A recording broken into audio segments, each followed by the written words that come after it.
Hi, I'm John Newton, aka Snap-on John 100, and you are watching Wilderness Self-Reliance.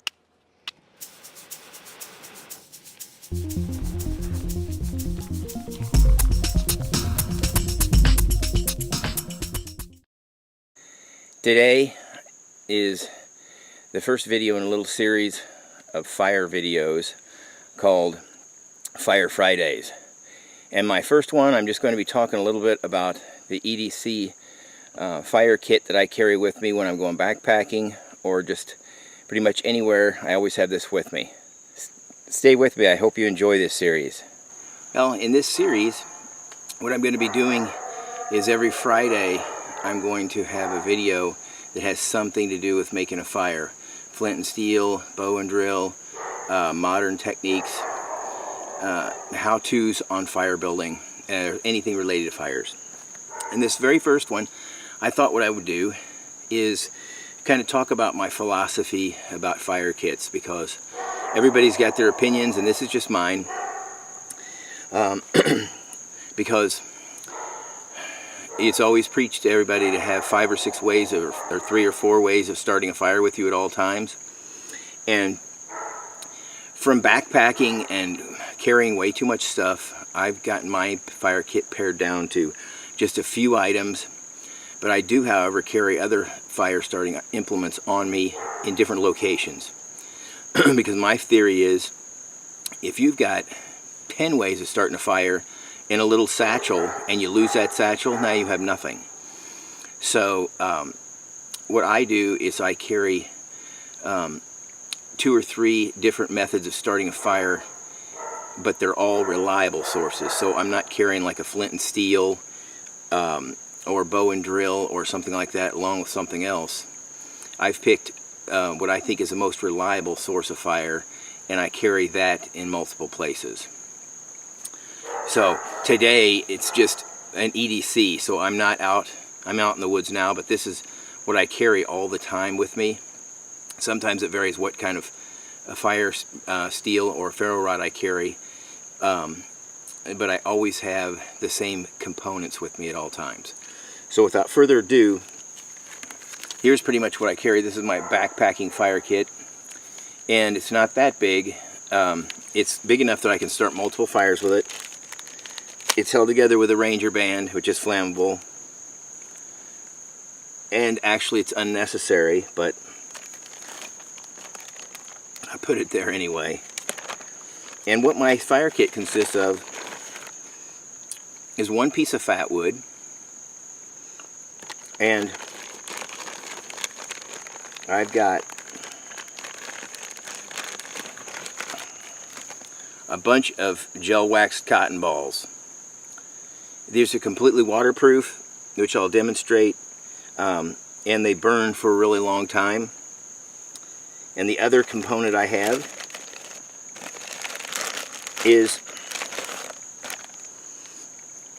a one-handed flint striker. This happens to be a brass one. I sell these on my website. I'll show you. They come in a little box.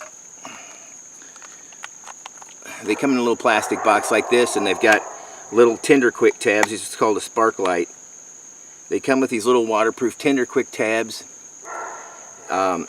And this one happens to be anodized aluminum. It's supposedly copper or orange, but it's really just copper colored, but it's aluminum. It also comes with a flint and a Allen wrench that you can change the flints out. These take the same diameter flint as a Zippo lighter or any of the other flint wheel type lighters. This one, same thing, except for it's brass. I like that one better. So I like the brass one better. So I put that in my kit. But I don't carry any of this because I don't really need it. Okay. The other portion, well, let me just tell you, the reason why this is all I carry is because I found that these gel wax cotton balls are the most reliable source of flame that I've ever used. They're completely waterproof. They are not messy like Vaseline is. I do like Vaseline and cotton, but this works better, burns a lot longer, and it does not get stuff all over your hands. So let me just pour some water. I'll pour some water into it.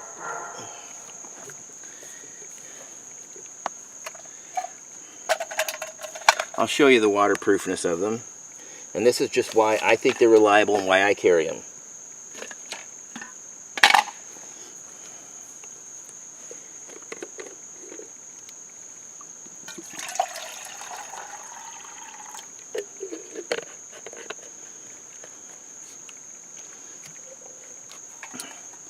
Alright, I've just poured some water into this cup.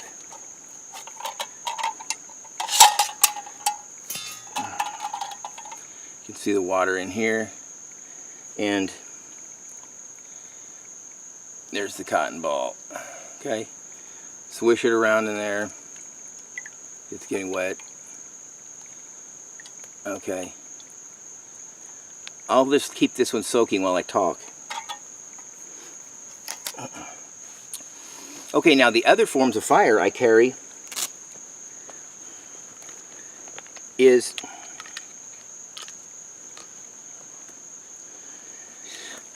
another Ferro Rod. This happens to be a Gob Spark by firesteels.com. So it's got its own striker with it. Sometimes I carry the Light My Fire Army models fire steel, and I always carry my Opinel knife, and I like using this for a striker because it's got a great 90-degree spine, and I can strike them with this closed or open, whichever I want to do. So when I'm just going around and I'm not out anywhere, I have two forms of fire on me in different places. Don't usually ever carry a lighter because a lighter can fail, and a Ferro Rod and something like a cotton ball is completely foolproof. So that's why I just carry these. This is in one pocket, and this other thing is in my pack or in another pocket, so I always have that with me. So let me just show you how easy these are and why this is really the only kind of fire starting thing I use. Because, okay, I'll take this out. Here it is. And all you have to do, just kind of squeeze the water out of it and open it up, either with a knife or your fingernail. Kind of turn it inside out. So you got really a fibrous cotton right there. And then just with one hand, you can have this on the ground, or you can hold it here, but with one hand, and that's all it takes. This thing will burn for 15 minutes or more. So I can actually break the rule of having all my materials ready. I can start this, and I can be starting water to boil or anything, and then I can still have time to run around and get firewood. I don't do that because it's kind of foolish, but this burns that long. So I use one of these, like, so this is my primary go-to for starting a fire. They're completely waterproof. They burn for a really long time. You can reuse them, and they're way more reliable than having to carry a lighter with you that can fail, or matches or any of that stuff. So that's why I don't carry. I used to carry a whole satchel full of probably 10 ways of starting a fire or more. They were all in the same container, and I thought, you know, that's really didn't do any good. I do that sometimes when I'm out to practice my skills, because that's really important. So a lot of times I have a whole bunch of different ways of starting a fire, lots of them, Fresnel, lens, everything. But that's when you're practicing.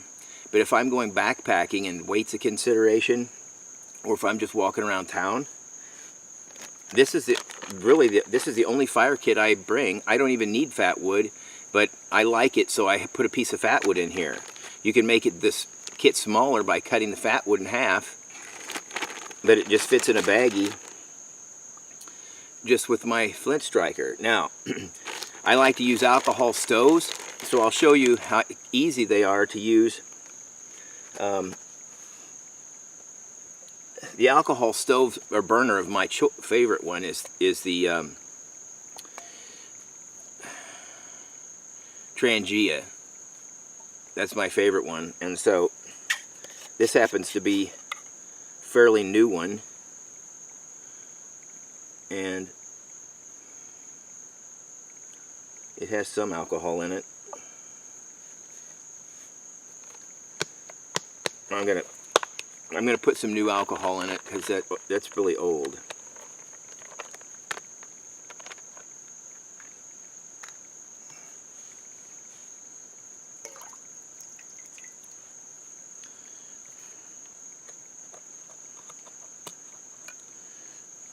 Okay. So I use most of the time I use the yellow bottle of heat, and this is not isopropyl alcohol. This is I forget what this one's called.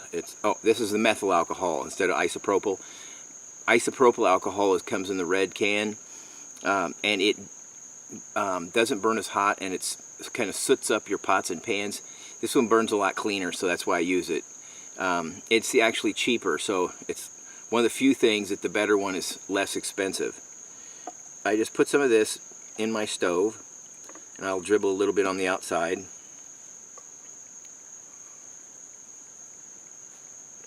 I'll move the camera so you can see this, but you see how convenient it is to have this type of striker to start the your stove, because a lot of times I'll use a Ferro Rod, but this works a lot easier.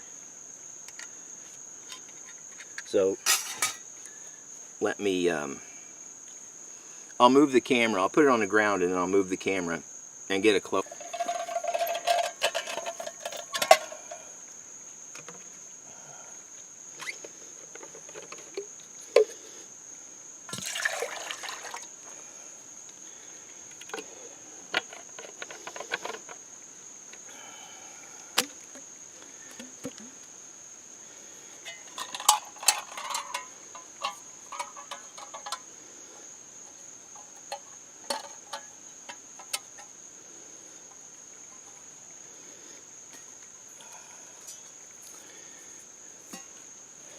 Okay, so now I'm ready to light my stove. All I need to do is just put this up here one-handedly, and oh, it didn't work.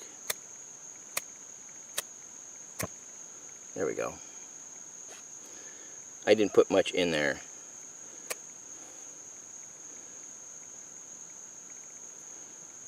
Oh, it's burning.